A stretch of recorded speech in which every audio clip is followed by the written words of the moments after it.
Emenda Constitucional 103, publicada no dia 13 de novembro de 2019, o regime previdenciário do RGPS e do RPPS sofreram sensíveis mudanças, não profundas mudanças, como muitos ventilam por aí, mas o sistema de aposentadorias, muitas mudanças nós tivemos, principalmente no requisito etário. A questão das contribuições, o tempo de contribuição basicamente se manteve da mesma forma, inalterado, mas a questão etária, a criação de um sistema de pontos e 5 regras de transição criadas pela estrutura aprovada pelo Congresso Nacional, que vamos falar a partir de agora sobre essas pontuais mudanças no regime de aposentadorias dentro do sistema do regime geral de previdência social. 5 regras de transição criadas para aqueles que estão na ativa desde a data da publicação da emenda constitucional. Aqueles que vieram a entrar no mercado de trabalho a partir de agora, todos terão que cumprir a idade determinada pela legislação, 65 anos para homem, 62 anos para mulher. Isso é indistinto. O fato é que agora, para se manter filiado, o mínimo de contribuições são 20 anos. Para quem já estava no mercado, nós temos 15 anos de filiação para fins de uma determinada aposentadoria, que é a aposentadoria por idade. Nós não temos mais a aposentadoria por tempo de contribuição. Hoje nós temos um misto de idade e contribuição preponderante nas regras novas e nas regras de transição. Então, com a emenda constitucional, 3 situações foram criadas. Aqueles que estavam prontos na data da promulgação e publicação da emenda para se aposentarem, aqueles que na data da publicação da emenda constitucional ainda estavam na ativa, então seguirão as regras de transição até a consecução dos requisitos para tanto, e aqueles novos que ingressaram no mercado a partir de então, que começaram a trabalhar ou começaram a contribuir para o regime geral de previdência social, cumprirão as regras novas sem qualquer transição. Então, 65 anos para homem, 62 anos para mulher, 30 anos de contribuição para uma mulher, 35 anos para homem. Esse é o padrão básico que nós temos hoje. E este padrão básico ele vai se manter enquanto permanecer essa emenda constitucional vigente, quando nós não tivermos uma nova reforma da Previdência. Para quem entrar agora no mercado, ou para quem contribuir a partir de agora, quem se filiar à Seguridade Social, ao regime geral de previdência social, ele tem que demonstrar pelo menos uma vinculação de 20 anos de contribuições para ter direito a qualquer benefício relacionado à aposentadoria voluntária. Nós temos uma regra de transição que trouxe o sistema de pontos. Esse sistema de pontos, ele tinha uma regra anterior, que começou com 85, 95 e paulatinamente chegaria a 90, 100. 90 para mulheres, 100 para homens. Isso hoje se alterou. Hoje, o máximo são 100 pontos para mulheres e 105 pontos para homens, a partir de 86 para mulher e 96 para homem, seguindo a sistemática da soma de idade e tempo de contribuição.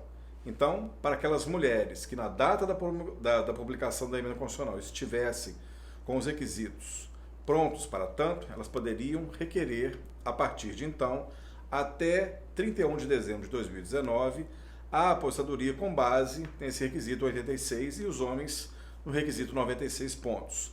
A partir de janeiro, 1º de janeiro de 2020, a cada ano a partir de então, seria somado um ponto e essa pontuação aumentaria, 87, 97 a partir de 2020, em 2021, 88, 98, até chegar a 100 pontos para mulheres e 105 pontos para homens. Essa é uma regra de transição que já está em vigor para aqueles que, ao longo do tempo, vierem a cumprir os requisitos, eles deverão cumprir a sistemática de pontos prevalente naquela data da entrada do requerimento. Essa é uma regra de transição. Para os professores, essa sistemática era um pouco diferente. Os professores mantiveram a redução de 5 anos e a idade ela é um pouco diferenciada daqueles que estão na ativa sem serem da categoria especial de professores. Nós temos outra sistemática que também leva em consideração pedágio de 50%, porém 30 anos de contribuição, 35 anos de contribuição, só que na data da publicação da emenda, as mulheres tinham que ter 28 ou mais anos de contribuição e os homens tinham que ter 33 ou mais tempo de contribuição. Para quê? Porque a partir de então, esses que optarem por essa regra de transição deverão cumprir o requisito etário, mais a questão relacionada a tempo de contribuição e o pedágio de 50% nos 2 anos que faltam para completar 30 anos de contribuição para mulher e 35 anos para homem. Então, o tempo restante, na data da publicação da emenda constitucional, será somado ao tempo que existiria na data de 13 de novembro de 2019. Então, se você tinha 28 anos e 10 meses, mulher, na data da publicação, e você faltava ali cerca de 1 ano e 2 meses para atingir 30 anos de contribuição, você precisará de 50% para atingir período correspondente da legislação nova para poder requerer a aposentadoria. Ou seja, você vai ter que cumprir mais um tempo relacionado a esse 1 ano e 2 meses, então terá que cumprir cerca de 31 anos e alguns meses, 7, 10 meses, para poder, então, requerer a sua aposentadoria. Essa é a sistemática que ficou dentro dessa regra de transição. Para os homens também nós temos essa oportunidade, a partir de 33 anos, até atingir 35 anos, cumprir um pedágio de 50% deste período faltante para, assim, poder requerer a aposentadoria. É uma sistemática nova que foi criada pela emenda. Outra regra interessante é com relação às aposentadorias por idade. Mulheres, os 62 anos, ele vem progredindo, seja no sistema de pontos, seja nessa nova regra de transição. A cada ano aumenta-se 6 meses na idade, para que a partir de 60 anos, que era a regra anterior, se acumulem meses e anos de idade até se chegar a 62 anos para a mulher. A cada ano, 6 meses adicionado à idade. Não se fala aqui em termos de contribuição, mas sim a idade. Homens, dentro da regra de transição, eles têm sistemáticas que eles precisarão ter pelo menos 61 anos, outros casos com 60 anos e alguns casos 51 anos, 56 anos, 61 anos, a depender da natureza do benefício a ser requerido. Só que esses requisitos com idade inferior a 65 anos seriam na data da entrada em vigor da emenda. A partir de então, haverá uma progressão dessa idade, também com relação à adição de 6 meses a cada ano para homens e mulheres, chegando homens a 65 e mulheres a 62. Se nesse ínterim, a partir de 60, 61, o homem atingir os requisitos para aquele determinado tipo de aposentadoria, ele poderá requerer, não precisando chegar a 65 anos. Da mesma forma, a mulher, se ela chegar a 61 anos, por exemplo, e já obtiver ali o tempo de contribuição necessário para aquela situação, ela vai somar aquele tempo com a sua idade, os requisitos que estão naquela regra de transição e requerer dentro daquela regra que ela optar. Porque com essas 5 regras que foram criadas pela emenda, cabe ao segurado optar pela melhor regra que atenda às suas necessidades. Aí é uma questão de planejamento previdenciário. E você que está aqui comigo nesse curso, você terá um curso específico de planejamento previdenciário para entender um pouco mais dessa nuance do segurado com o advogado, para que o advogado possa auxiliá-lo na melhor maneira de entender essa contagem de tempo, qual que é a melhor regra a seguir, qual dessas 5 regras é a melhor. Claro que nem todos poderão ter as 5 regras, porque nós temos também a aposentadoria especial. Antes nós não tínhamos o requisito etário, mas apenas tempo efetivo de exposição aos agentes nocivos, 15, 20, 25 anos. Hoje isso mudou, porque além da exposição nesses tempos, nós temos também o requisito etário e a somatória de pontos. Então nós temos 66 pontos, 76 pontos e 86 pontos para aqueles que requererem a aposentadoria especial. 66 pontos para 15 anos de efetiva exposição, ou seja, se pontos é a somatória de idade e tempo de contribuição, 15 anos de efetiva exposição são 15 anos de contribuição ininterrupta dentro daquela situação de exposição efetiva aos agentes nocivos. Então você tem ali 15 anos de efetiva exposição e 51 anos de idade. Somados, você tem 66 pontos. 76 pontos, 20 anos de exposição, 56 anos, somados a 20 anos, você tem 76 pontos. É a situação daqueles que estejam nessa categoria. E para aqueles que a grande maioria estejam expostos a agentes nocivos durante 25 anos ininterruptos, deverá somar 61 anos de idade mais 25 anos de tempo de exposição para se cumprir os 86 pontos necessários a partir da publicação da emenda. Essa é uma novidade que veio alterar sensivelmente as aposentadorias especiais. Então, resumindo, 5 regras de transição: sistema de pontos, pedágio de 50%, pedágio de 100%. Nós temos também uma sistemática com relação ao pedágio de 100% para aqueles que faltarem mais de 2 anos para a aposentadoria, uma regra específica de determinados artigos. O artigo 21 da emenda fala a respeito disso. A sistemática do artigo 19 da emenda com relação ao incremento da idade para aposentadorias voluntárias, 65 anos homem, 62 anos mulher, e exigindo pelo menos 15 anos de efetivo exercício e contribuição para a mulher e 20 anos para homens, enquanto não houver lei que discipline a sistemática nesse sentido ou crie uma regra diferenciada, vai valer essa sistemática. O caso dos professores com sistemática de pontos, sistemática de pedágio, todos eles também têm essa possibilidade de obter essas aposentadorias especiais deles, optando pela melhor regra que couber a eles. Nós temos também aqueles trabalhadores que estão expostos a agentes nocivos a partir de 55 anos, 58 e 60 anos, com 15, 20 e 25 anos de exposição efetiva a esses agentes nocivos. Essa é uma regra de transição, que não leva em consideração o somatório de idade e tempo de contribuição para fins de aposentadoria com sistema de pontos. Temos também um sistema de pontos também criado para aposentadoria especial, que leva em consideração 15, 20 e 25 anos de tempo de contribuição, porém 66 pontos, 76 pontos e 86 pontos, somando-se a idade e o tempo de contribuição, que vai, claro, esse tempo de contribuição se confundir com o tempo de efetiva exposição aos agentes nocivos. A aposentadoria por incapacidade permanente, que é a antiga aposentadoria em invalidez, sofreu basicamente uma alteração sensível no nome, que agora é este nome que eles consideraram, mas, sobretudo, com relação à forma de cálculo dela. Pela legislação anterior à emenda constitucional, nós tínhamos o cálculo que levava em consideração 100% do salário de benefício na apuração daqueles beneficiados da aposentadoria por invalidez. Hoje, somente tem direito a 100% do salário de benefício para recebimento dessa incapacidade permanente aqueles portadores de moléstia profissional, doença do trabalho e moléstia grave. Então, desde que seja demonstrado por perícia médica isso, ele faz jus a 100%.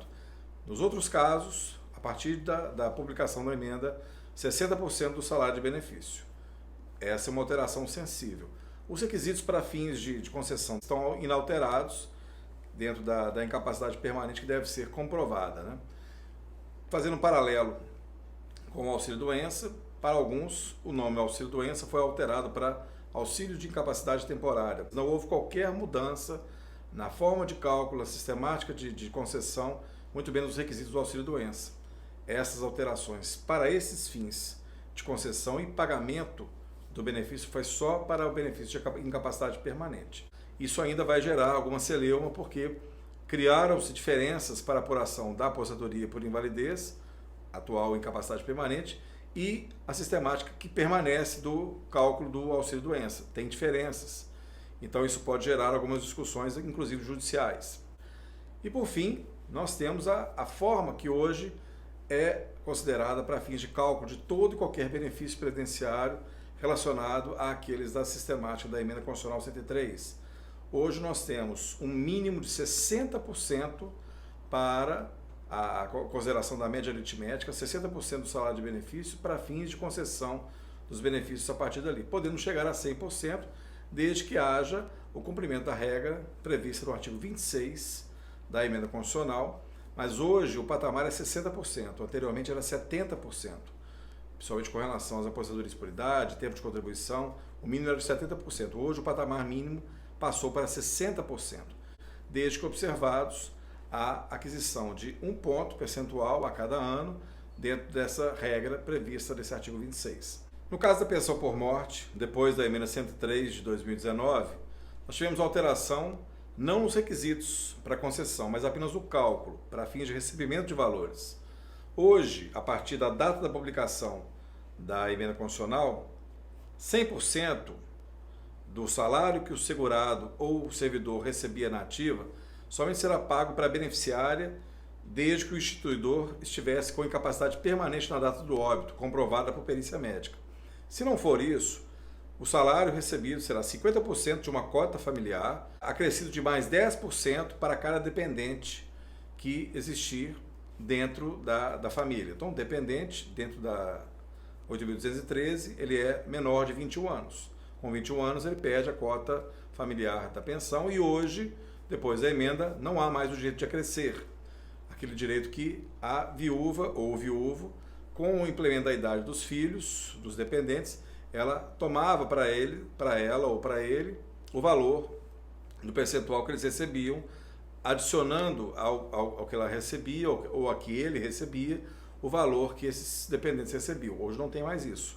50% permanece e vai considerar isso aí até o final da vida da beneficiária ou do beneficiário de pensão por morte. Se você tiver alguma dúvida, pode perguntar para mim, aqui pelos canais, pela própria aula, pelo e-mail do Portal Direitos ou então pelo WhatsApp do portal também. Nós temos ali um centro de solução de dúvidas. Se você passa pelo suporte, eles encaminham a sua dúvida, terei o maior prazer de responder essas eventuais dúvidas sobre essas novidades relacionadas às aposentadorias do RGPS. Vamos lá. Agora, os servidores públicos. A emenda constitucional 103 de 2019, ela fez alterações razoáveis, um pouco sensíveis em alguns casos, outros nem tanto, mas nevrálgicas, vamos dizer, com relação ao requisito etário. As questões relacionadas hoje a servidor público estão bem enfatizadas com relação ao requisito etário. Mulher com 62 anos, homem com 65 anos de idade, o que antes era uma idade muito inferior a isso. Mulheres com 55, homens com 60, hoje nós chegamos a 65 homens, 62 anos mulher. Claro que nós temos regras de transição. Houve, pela emenda constitucional, uma equiparação de regimes RGPS e RPPS. Hoje, basicamente, os benefícios são iguais. O que muda, basicamente, a sistemática é para aqueles que ingressaram antes de 31 de dezembro de 2003, que ainda têm direito à integralidade. Da última remuneração recebida na ativa, é essa remuneração que vai receber como provento de aposentadoria. Aqueles que optaram pela migração de regime previdenciário, mesmo sendo anteriores a 31 de dezembro de 2003, eles estão limitados ao teto do RGPS, porém têm direito a um chamado benefício especial, calculado sobre todos os salários de contribuição a partir de julho de 94, dentro do serviço público. Então esse servidor também tem direito a um plus a partir do teto do RGPS, ele tem direito também a esse benefício especial. Se ele assim optar, pode também se filiar a um dos fundos para o incremento, a consideração da Previdência Complementar, que são os FUNPRESPs, do Executivo, do Legislativo e do Judiciário. Cada qual ali tem os seus benefícios, a forma de cálculo e a maneira também de você levar algum ganho com relação a esses benefícios para complementar a sua renda quando cumprir os requisitos para a aposentadoria com 62 anos mulher e 65 anos homem. No caso, a partir da emenda, nós não temos mais a sistemática da média que existia na emenda 41 e na emenda 47. Todos agora têm direito a pelo menos 60% do salário de benefício, apurado por essa média de todos os salários de contribuição de todo o período contributivo, a partir de julho de 94. Se você tem contribuições posteriores, a partir dessa contribuição para frente, nada anterior a julho de 94 é apurado, mas não se conta mais 80%, mas são 100% dos salários de contribuição desse período. Ali apura essa média e pelo menos 60% é a renda mensal inicial em cima desse salário de benefício calculado. Foi uma alteração também sensível com relação aos servidores públicos. Os servidores públicos agora têm também o sistema de pontos, podendo, a partir de 86, 96, chegar a 100, 105 pontos. Uma diferença que se considera no servidor público é que a alteração da idade para homens e mulheres será considerada a idade de largada, vamos dizer, de saída, 57 anos para mulheres e 61 anos para homens. E apenas em 2022 as mulheres terão um incremento da idade para alteração dessa idade de 57 para 58 anos. Os homens também terão esse incremento de idade a partir de 2022. A partir de 2020, conta-se 1 ponto até chegar a 100 pontos mulheres, 105 pontos homem. No caso de 2022, apenas um incremento de 1 ano na idade. Então, há essa diferença que o legislador constituinte derivado fez. E no caso também dos servidores públicos, nós temos os servidores públicos sujeitos a agentes nocivos, que falamos a regra quando o RGPS, a sistemática de pontos, a regra de transição relacionada a esse fim com idades de 55, 58 e 60 anos, também podendo obter, desde que os servidores públicos, diferentemente do RGPS, cumpram o tempo mínimo de serviço público e o tempo mínimo no cargo. Em alguns casos, 15 anos no serviço público, outros casos, 20 anos, mas pelo menos 5 anos naquele cargo efetivo que ele está cumprindo a sua atividade, o seu mistério, porque ele está concursado. Só servidores concursados fazem jus a essa modificação, até porque os servidores em cargos de comissão, eles são vinculados ao RGPS, então a sistemática do RGPS que vai valer para eles. Como houve agora a equiparação, então também eles farão jus a recebimento do teto, se for o caso, mas não terão direito a benefício especial e a outros direitos, vamos dizer assim, que o servidor público efetivo de carreira tenha e faça jus a esse fim, ok? Por fim, no caso dos servidores, o artigo 20 da emenda constitucional traz uma regra de transição também com a apuração de pedágio. Então, mulheres com 57 anos, homens com 60 anos, tempo de contribuição 30 a 35, porém um pedágio correspondente 100% do tempo que restaria para a aposentadoria na data da publicação da emenda constitucional. A sistemática do artigo 20 também traz essa opção. Então, o servidor deverá, o que está na ativa, já na data da publicação da emenda, optar pela melhor regra que atenda às suas expectativas. Se ele vier a entrar agora, não tem escolha. 62 anos mulher, 65 anos homem, e tem que cumprir pelo menos 20 anos de serviço público e 5 anos do cargo. Essa é a sistemática padrão. Os que estão aí já na ativa, caminhando para a aposentadoria, poderão optar pela melhor regra de transição, seja no sistema de pontos, seja pelo pedágio, seja no caso daqueles que estão sujeitos a agentes nocivos, 2 regras de transição com pontos e também com relação a apenas a idade e efetiva exposição, sem sistemática de pontos, e os casos relacionados aos professores também de escolas federais. Temos a sistemática também de pontos, pedágio, com idades diferenciadas. É só observar o texto da emenda a partir do artigo 15 até o artigo 21, que traz todas essas modificações. Também nós temos ali o caso dos policiais, que tem uma sistemática diferenciada, ali no artigo 5º da emenda constitucional, tem uma forma de cálculo diferente dos servidores civis e a forma de exposição e a maneira também de concessão desses benefícios para esses policiais e agentes de segurança. Um abraço, obrigado.